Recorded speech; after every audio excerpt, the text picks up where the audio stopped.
सुप्रभात बच्चों। अभी हमने भारत की खोज में इसके पहले पढ़ा था भारतीय संस्कृति की निरंतरता और वेद के बारे में, जो प्राचीन भारतीय धर्म ग्रंथ हैं उनके बारे में पढ़ा था। अब हम वेदों के बाद उपनिषदों की ओर बढ़ते हैं। तो पता होना चाहिए कि सबसे जो शुरुआत में ग्रंथ रचे गए उनको हम वेद के नाम से जानते हैं। उसमें भी सबसे प्राचीन जो ग्रंथ है उसको ऋग्वेद के नाम से जानते हैं, जिसमें कि देवताओं की स्तुति है और प्रकृति का उसमें बहुत ज़्यादा महत्व प्रतिपादित किया गया है। और मूर्ति पूजा, मंदिर, इन सब का कोई उल्लेख नहीं मिलता और पुनर्जन्म वगैरह की अवधारणा भी वहाँ पर नहीं है। और आत्मा और परमात्मा, इन दोनों पर भी विशेष ध्यान नहीं दिया गया। वहाँ पर जो जीवन की लौकिक वास्तविकता है उस पर ज़्यादा जोर दिया गया है, यज्ञों का महत्व है वहाँ। तो ठीक है, आज हम शुरू करते हैं उपनिषद से। उपनिषदों का समय ईसा पूर्व 800 ईस्वी के आसपास, ईसा पूर्व 800 के आसपास से माना जाता है। वे हमें भारतीय आर्यों के चिंतन में एक कदम और आगे ले जाते हैं और यह एक लंबा कदम है। उपनिषदों में जांच पड़ताल की चेतना और चीज़ों के बारे में सत्य की खोज का उत्साह दिखाई पड़ता है। यह सही है कि सत्य की यह खोज आधुनिक विज्ञान की वस्तुनिष्ठ पद्धति से नहीं की गई, फिर भी उनके दृष्टिकोण में वैज्ञानिक पद्धति का तत्व मौजूद है। वे किसी किस्म के हठवाद को अपने रास्ते में नहीं आने देते। उनका जोर अनिवार्य रूप से आत्मबोध पर है, व्यक्ति की आत्मा और परमात्मा संबंधी ज्ञान पर है। इन दोनों को मूलतः एक कहा गया है। बाह्य वस्तु जगत को मिथ्या तो नहीं कहा गया, पर उसे सापेक्ष रूप में सत्य कहा गया है, आंतरिक सत्य के एक पहलू के अर्थ में। तो उपनिषद जो है, वेद के बाद उपनिषदों का निर्माण होता है, क्योंकि भारतीय समाज में मिथ्याचार धीरे धीरे बढ़ रहा था, आडंबर बढ़ रहा था। और इस जो आडंबरों के विरोध में एक नई चेतना जागृत होती है और उपनिषदों की रचना होती है। उपनिषदों की रचना 800 ईसा पूर्व के आसपास, मतलब 2800 वर्ष पूर्व होती है। और इसमें सबसे बड़ी बात यह है कि तथ्यों की प्रामाणिकता पर ध्यान, मतलब जोर दिया गया है। इसमें कोई काल्पनिक बात नहीं की गई है, ज़्यादातर प्रयास वैज्ञानिक तरीके से ही की गई। हाँ, वो वैज्ञानिक बिल्कुल हम आज के वैज्ञानिक तरीके की तरह नहीं कर सकते, लेकिन उनका जो तत्व है उस पद्धति में वह वैज्ञानिक ही था। वे मतलब किसी बात पर कट्टरता के साथ जोर नहीं देते। और उनका जो जोर है, जो ज़्यादा उन्होंने अपना महत्व जो उन्होंने ज़्यादा महत्व दिया है वो आत्मा की बोध पर, अपने भीतर को जानने पर। और उन्होंने इस जो बाह्य जगत है इसको मतलब असत्य नहीं माना है, इसको सत्य माना है बाह्य जगत को। और मूल रूप से उपनिषद जो है अद्वैतवाद की ओर झुका हुआ है। तो उपनिषद का सामान्य झुकाव अद्वैतवाद की ओर है और सारे दृष्टिकोण का इरादा यही मालूम होता है कि उस समय जिन मतभेदों के कारण भयंकर वाद विवाद हो रहे थे उन्हें किसी तरह कम किया जाए। यह समंजन का रास्ता है। जादू टोने में दिलचस्पी या उसी किस्म के लोकोत्तर ज्ञान को सख्ती से निरुत्साहित किया गया है और बिना सच्चे ज्ञान के कर्मकांड और पूजा पाठ को व्यर्थ बताया गया है। उपनिषदों की सबसे प्रमुख विशेषता है सच्चाई पर बल देना। उपनिषदों की मशहूर प्रार्थना में प्रकाश और ज्ञान की कामना की गई है। असत्य से मुझे सत्य की ओर ले चल, अंधकार से मुझे प्रकाश की ओर ले चल, मृत्यु से मुझे अमरत्व की ओर ले चल। बार बार हमें एक बेचैन मन झांकता दिखाई पड़ता है, जो निरंतर किसी खोज में, किसी प्रश्न का उत्तर पाने में लगा है। ऐतरेय ब्राह्मण में इस लंबी अनंत अनिवार्य यात्रा के बारे में एक स्तोत्र है। हर श्लोक का अंत स्टेक से होता है, चरय वेद हे यात्री, इसलिए चलते रहो चलते रहो। तो बच्चों, जो उपनिषद है उनका जो दृष्टिकोण है वह अद्वैतवाद पर है, मतलब ईश्वर एक है, अनेक ईश्वर की कल्पना नहीं की गई है। और उस समय जो जादू टोना टोटका इस तरह का जो प्रचलन बढ़ रहा था उसका इसमें विरोध किया गया, उसको निरुत्साहित किया गया और कर्मकांड, पूजा पाठ, इन सब बातों को व्यर्थ बताया गया। उपनिषद जो थे उनका मुख्य जोर जो था वह सत्य की ओर था, कि जो सत्य है, वास्तविकता है, उसको मानना चाहिए। और उपनिषदों की एक प्रार्थना बहुत ही प्रसिद्ध है कि असत्य से मुझे सत्य की ओर ले चलो, अंधकार से मुझे प्रकाश की ओर ले चलो और मृत्यु से मुझे अमृत की ओर ले चलो। उसमें एक जिज्ञासा है, सत्य को जानने की एक इच्छा है, और इसी उत्तर की खोज हमें उपनिषद में मिलती है।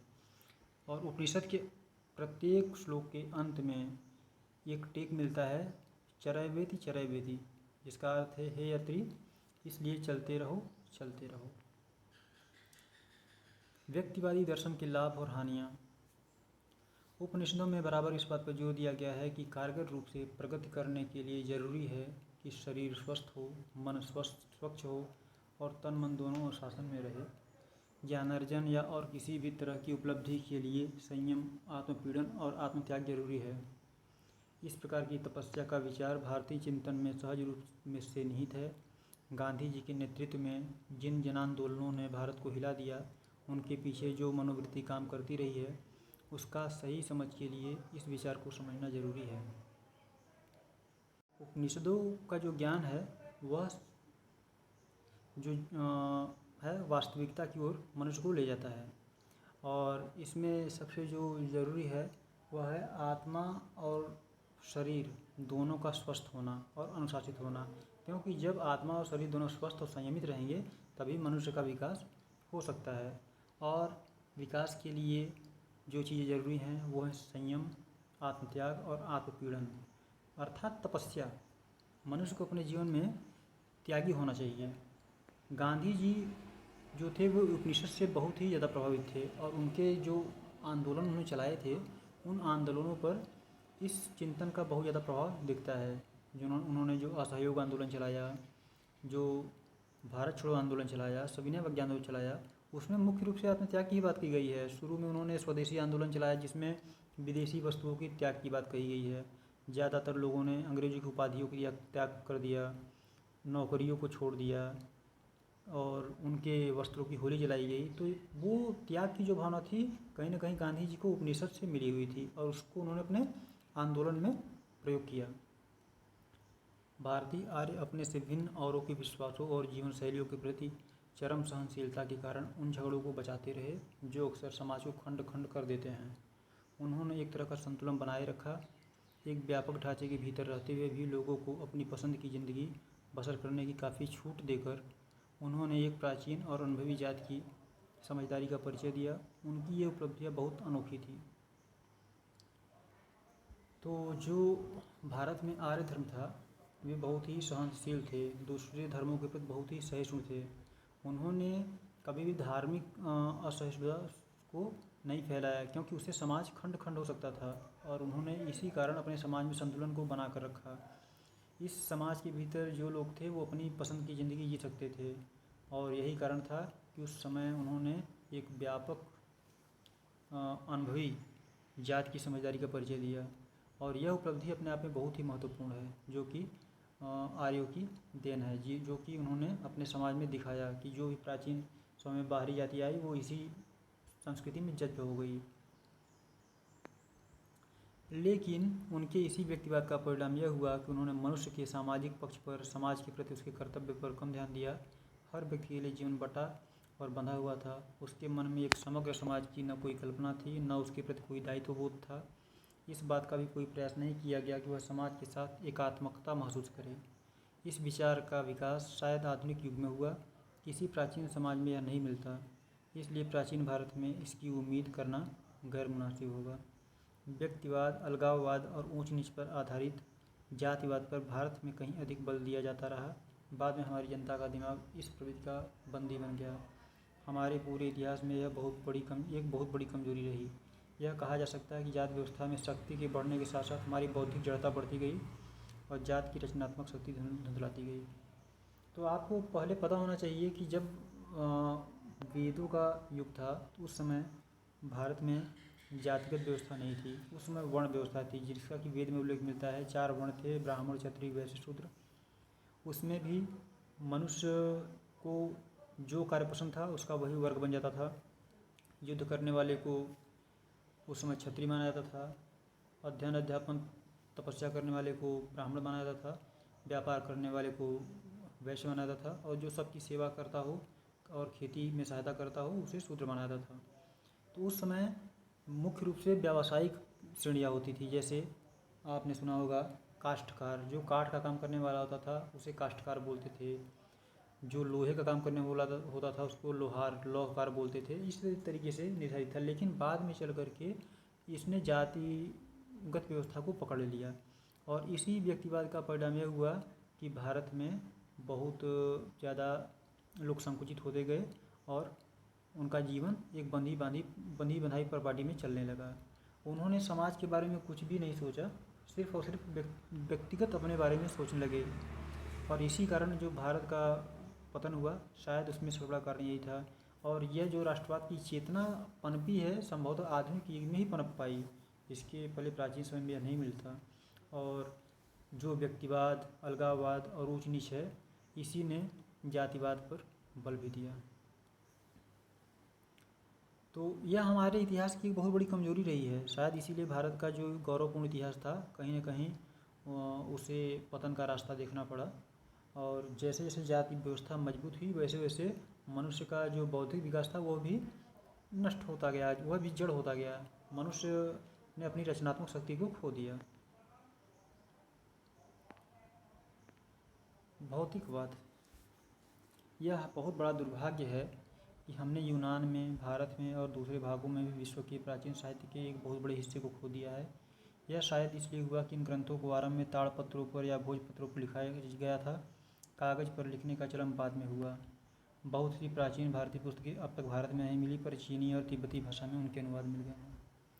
तो बात जब हम भौतिकवाद की करते हैं तो उस समय जो ग्रंथ लिखे गए प्राचीन काल में, सबसे बड़ा कारण तो ये था कि उस समय लिखने का स्रोत साधन कुछ नहीं था सिवाय ताड़पत्र भोजपत्र के, या फिर शिलाखंडों पर लिखते थे, फिर ताम्रपत्रों पर लिखते थे।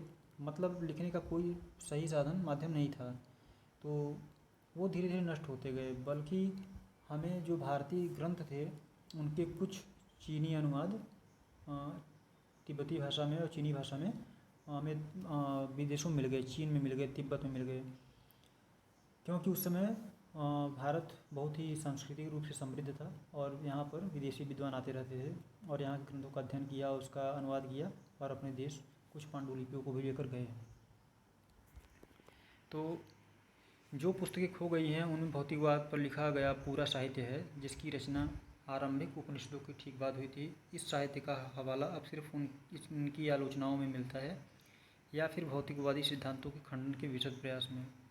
फिर भी इस बात में कोई संदेह नहीं है कि भारत में सदियों तक भौतिकवादी दर्शन का प्रचलन रहा और जनता पर उस समय उसका गहरा प्रभाव रहा। राजनीतिक और आर्थिक संगठन पर ईसा पूर्व 4वीं शताब्दी में रचित कौटिल्य की प्रसिद्ध रचना अर्थशास्त्र में इसका उल्लेख भारत के प्रमुख दार्शनिक सिद्धांत के रूप में किया गया है। तो जो उस समय ईसा पूर्व 4वीं शताब्दी में कौटिल्य थे, उनकी जो पुस्तक है अर्थशास्त्र, उसमें भौतिकवाद का एक दार्शनिक सिद्धांत के रूप में उल्लेख किया गया है। भारत में बहुत सारे दार्शनिक सिद्धांत थे जिसमें एक सिद्धांत भौतिकवाद भी था और इसकी जो रचना थी उपनिषदों के ठीक बाद में हुई। और इन्होंने एक तरह से ये जो भौतिकवाद था यह उपनिषद से ही प्रभावित था। इसमें यथार्थवाद का ही सहारा लिया गया और जो कर्मकांड था उन सब का विरोध ही किया गया है। तो भारत में भौतिकवाद के बहुत से साहित्य को पुरोहितों और धर्म के पुराणपंथी स्वरूप में विश्वास करने वाले लोगों ने बाद में नष्ट कर दिया। भौतिकवादियों ने विचार, धर्म और ब्रह्म विज्ञान के अधिकारियों और स्वार्थ से प्रेरित विचारों का विरोध किया। उन्होंने वेदों, पुरोहिताई और परंपरा प्राप्त विश्वासों पर विचार करते हुए यह घोषणा की कि विश्वास को स्वतंत्र होना चाहिए और पहले से मान ली गई बातों या अतीत के प्रमाणों पर निर्भर नहीं रहना चाहिए। उन्होंने हर तरह के जादू, टोने और अंधविश्वासों की घोर निंदा की। उनका सामान्य रुख अनेक दृष्टियों से आधुनिक भौतिकतावादी दृष्टिकोण जैसा था। वे अपने आप को अतीत की बेड़ियों और बोझ से मुक्त करना चाहते थे, उन तमाम बातों से जो प्रत्यक्ष दिखाई नहीं देती, साथ ही काल्पनिक देवताओं की पूजा से भी। उनके अनुसार वास्तविक अस्तित्व केवल विभिन्न रूपों में वर्तमान पदार्थ का और इस संसार का ही माना जा सकता है। इसके अलावा न कोई संसार है, न स्वर्ग और नरक है, न ही शरीर से अलग कोई आत्मा। मन एवं बुद्धि और बाकी सब चीज़ों का विकास बुनियादी तत्वों से हुआ है। नैतिक नियम मनुष्य के द्वारा बनाई गई रूढ़ियाँ मात्र हैं। तो जो भौतिकवाद है, सबसे बड़ी बात यह है कि यह सिर्फ और सिर्फ इस संसार को मानता है, इस संसार के बाहर किसी अन्य दुनिया को नहीं मानता, अर्थात काल्पनिकता में कोई विश्वास नहीं करता। लेकिन इस भौतिकवाद को नष्ट करने का उस समय जो पुरोहित वर्ग थे उन्होंने प्रयास किया, और उन्होंने इस पुराणपंथी जो लोग थे, जो पुराणों में विश्वास करने वाले लोग थे, इस सिद्धांत को नष्ट करने का प्रयास किया। और जो भौतिकवाद था उसका मत था कि इस पुरोहित वर्ग और इन सब जो कर्मकांडी वर्ग थे, इनकी बातों को नहीं मानना चाहिए, और हमें जादू टोना अंधविश्वास इन सब से भी दूर रहना चाहिए। इसका भी घोर निंदा किया है भौतिकवाद ने। तो भौतिकवाद का ये मानना है कि हमारा जो अतीत है उससे हमें मुक्त होना चाहिए, हमें वर्तमान के बारे में भी सोचना चाहिए। जो हमें प्रत्यक्ष दिखाई दे रहा है उसके बारे में सोचना चाहिए, जो हमें दिखाई नहीं दे रहा उसके बारे में हमें नहीं सोचना चाहिए। और हम जो कल्पना से देवताओं को बना लिया कि ये देवता हैं, वो ये देवता हैं, हमें उनके बारे में भी नहीं सोचना चाहिए, हमें उनका पूजा नहीं करना चाहिए। हमें तो जो वर्तमान संसार में दिख रहा है सिर्फ और सिर्फ उसी को मानना चाहिए। स्वर्ग नरक की कोई अवधारणा उन्होंने नहीं माना, न तो इस संसार से अलग कोई संसार माना, और यहाँ पर उन्होंने न तो शरीर को आत्मा से अलग माना, मतलब आत्मा से अलग, शरीर से अलग कोई आत्मा का अस्तित्व उन्होंने नहीं माना। उन्होंने माना कि ये जो नैतिक नियम बनाए गए हैं ये केवल मनुष्य ने ही बनाए हैं, इनका अलौकिक जगत से कोई मतलब नहीं है।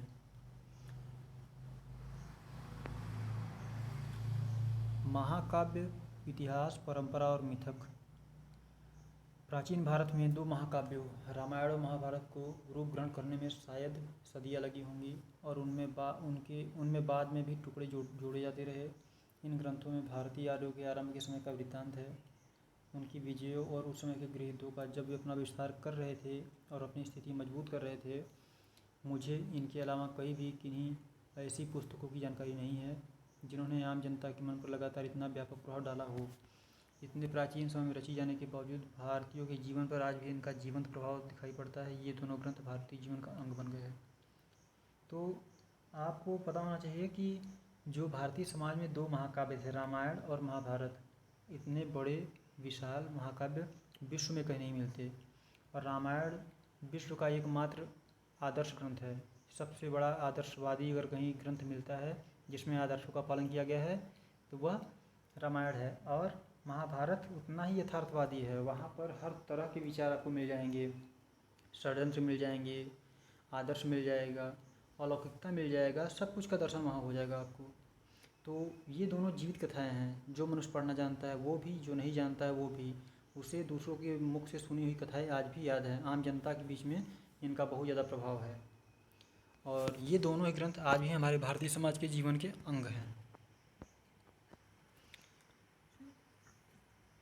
इनमें हमें सांस्कृतिक विकास की विभिन्न श्रेणियों ढंग से एक साथ सामग्री उपलब्ध है, अर्थात उच्चतम बुद्धिजीवी से लेकर साधारण अनपढ़ और अशिक्षित देहाती तक के लिए इनके द्वारा हमें प्राचीन भारतीयों का वह रहस्य कुछ समझ में आता है जिससे वे अनेक रूपों में विभाजित और जात पात की ऊंच नीच में बटे समाज को एकजुट रखते थे, उनके मतभेदों को सुलझाते थे। उन्होंने लोगों में एकता का ऐसा नज़रिया पैदा करने का प्रयत्न किया जो हर तरह के भेदभाव पर छा गया और बराबर बना रहा।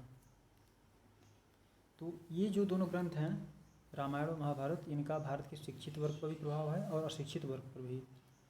सभी लोगों में समान रूप से इन ग्रंथों का महत्व है, और बहुत सारे ऐसे जीवन में अनसुलझी गुत्थियाँ थी जिनको सुलझाने के लिए लोग इन कथाओं से उदाहरण लेते थे और उनके माध्यम से मतभेदों को सुलझाने का प्रयास करते थे, और इन्हीं के माध्यम से मनुष्य को बहुत सारे ऐसे उदाहरण दिए जाते थे जिससे कि सब लोग समाज में एक रह सके, भेदभाव मिट सके। भारतीय पुरा कथाएँ महाकाव्य तक सीमित नहीं हैं, उनका इतिहास वैदिक काल तक जाता है, और वे अनेक रूप आकारों में संस्कृत साहित्य में प्रकट होती रही हैं। कवि और नाटककारों ने इनका पूरा लाभ उठाते हुए अपनी कथाओं और सुंदर कल्पनाओं की रचना इनके आधार पर की है। अधिकांश पुरा कथाएँ और प्रचलित कहानियाँ वीर गाथात्मक हैं, उनमें सत्य पर अड़े रहने और वचन के पालन का उपदेश दिया गया है, चाहे परिणाम कुछ भी हो। साथ ही इनमें जीवन पर्यंत और मरणोपरांत की भी वफादारी, साहस और लोकहित के लिए सदाचार और बलिदान की शिक्षा दी गई है।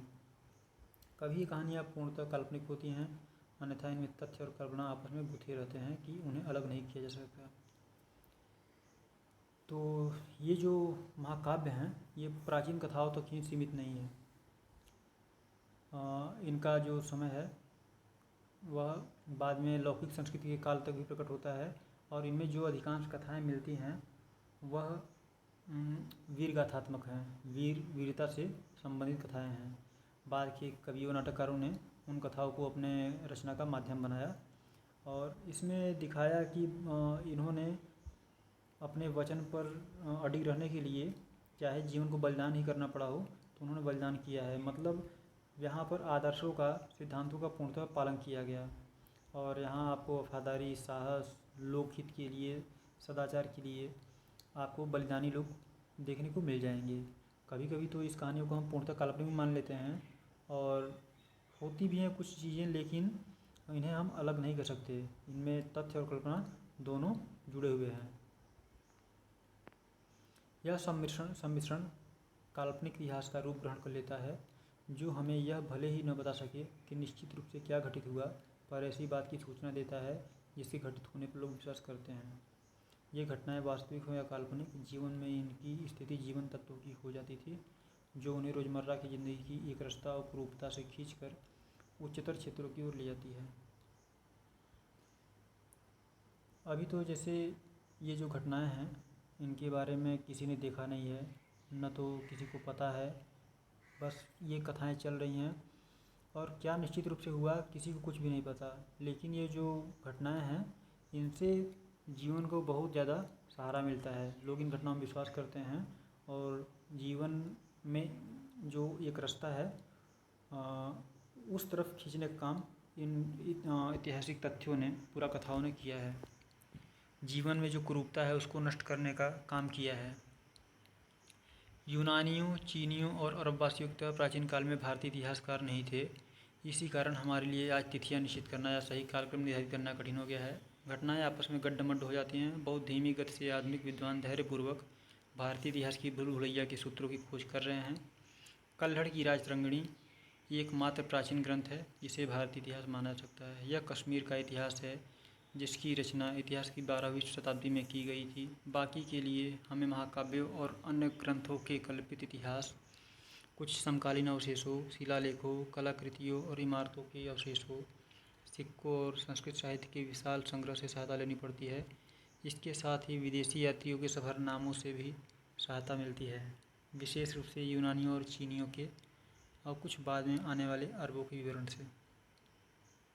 तो यह हमारे इतिहास की एक बहुत बड़ी विडंबना है कि हमारे देश में इतिहास का जो रूप था वह विकसित नहीं हुआ, बहुत बाद में विकसित हुआ। प्राचीन काल में एकमात्र कल्हड़ के राजतरंगिणी को, जो कश्मीर के विद्वान थे, उनको हम कुछ ऐतिहासिक तथ्य उसमें मिलते हैं जिनको कि इतिहास की शुरुआत मान सकते हैं। उसके पहले सिर्फ जो ग्रंथ पुराण, उपनिषद और अन्य ग्रंथ मिलते हैं वो विशेष रूप से धार्मिक आधार को ही बनाकर लिखे गए।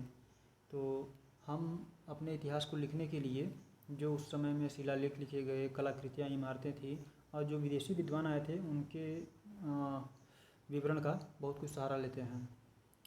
और उस समय विशेष रूप से जैसे यूनानी मेगस्थनीज आया और चीन से ह्वेनसांग फाहियान आया और अरब से इब्न बतूता और बहुत सारे विद्वान आए, बर्नी, अलबरूनी और भी बहुत से लोग आए, जिनके ग्रंथ से, विवरण से हम अपने इतिहास के बारे में बहुत सारी सामग्री लेते हैं। ऐतिहासिक बोध के इस स्वभाव का जनता पर प्रभाव नहीं पड़ा। यहाँ की जनता ने अतीत के विषय में अपनी दृष्टि का निर्माण उन परंपरागत वृत्तांतों और पौराणिक गाथाओं और कहानियों का आधार पर कर लिया जो उन्हें पीढ़ी दर पीढ़ी विरासत में मिली थी। इतिहास तथा तथ्यों और दंतकथाओं की इस मिश्रित रूप का व्यापक प्रचार हुआ। इनसे जनता को एक मजबूत और टिकाऊ सांस्कृतिक पृष्ठभूमि मिली, लेकिन इतिहास की उपेक्षा के कारण हमारे दृष्टिकोण में धुंधलापन पैदा हुआ, जिंदगी में अलगाव पैदा हुआ और तथ्यों के बारे में दिमागी उलझन और सहज विश्वास करने की प्रवृत्ति पैदा हुई। अब यहाँ पर लेखक का मानना है कि जो हमारे पास इतिहास बोध नहीं था उसका जनता पर कोई बहुत प्रभाव नहीं पड़ा, क्योंकि उनके पास जो पौराणिक कथाएँ थी, गाथाएँ थी, वो उन्हें पीढ़ी दर पीढ़ी मिलती रही और उसी आधार पर उन्होंने इतिहास और काल्पनिक इतिहास का निर्माण कर लिया। दंत कथाओं के रूप में उनके बीच में इसका व्यापक प्रचार हुआ और इसी ने भारतीय समाज को एक व्यापक सांस्कृतिक पृष्ठभूमि भी दिया। लेकिन इससे हमारी जो इतिहास दृष्टि थी उसमें एक धुंधलापन आया और बहुत सारी बातें ऐसी थी जिनके बारे में तथ्य अस्पष्ट थे और हमारे दिमाग में जो उलझन की प्रवृत्ति थी वह उत्पन्न हुई और किसी बात पर सामान्य रूप से विश्वास कर लेने की प्रवृत्ति पैदा हुई।